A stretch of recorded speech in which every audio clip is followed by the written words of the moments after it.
Delhi high court ने आज कहा कि तलाक न होने तक पति की मृत्यु के बाद भी पत्नी को पारिवारिक पेंशन से वंचित नहीं किया जा सकता। दिल्ली हाई कोर्ट ने आज स्पष्ट किया कि केवल वैवाहिक विवादों के आधार पर किसी महिला को उसके पति की मृत्यु के बाद पारिवारिक पेंशन से वंचित नहीं किया जा सकता, जब तक कि उसका विवाह विधिक रूप से तलाक में समाप्त न हो गया।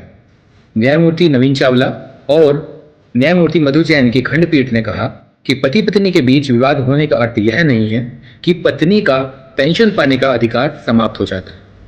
अदालत ने अपने आदेश, जो कि 1 अगस्त को किया गया था, में कहा याचिकाकर्ता पत्नी द्वारा मृतक से भरण पोषण की मांग करने के लिए आवेदन दायर किया जाना इस बात को दर्शाता है कि उनके बीच वैवाहिक विवाद थे, किंतु जब तक यह विवाद तलाक में परिणत नहीं हो जाता, तब तक याचिकाकर्ता को पारिवारिक पेंशन देने से इनकार नहीं किया जा सकता है। मामला उस याचिका से जुड़ा हुआ है जिसमें महिला ने केंद्रीय प्रशासनिक न्यायाधिकरण CAT के आदेश को चुनौती दी थी और CAT ने सरकार को महिला को पेंशन देने का निर्देश दिया था, लेकिन बकाया राशि अक्टूबर 2014 से ही देने को कहा था, जब उसने याचिका दायर की थी।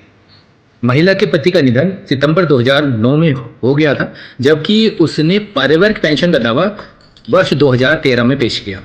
सरकार ने दावा यह कहते हुए ठुकरा दिया कि मृतक ने अपने परिवार की सूची में उसका नाम ही शामिल नहीं किया था और उनके बीच वैवाहिक विवाद थे।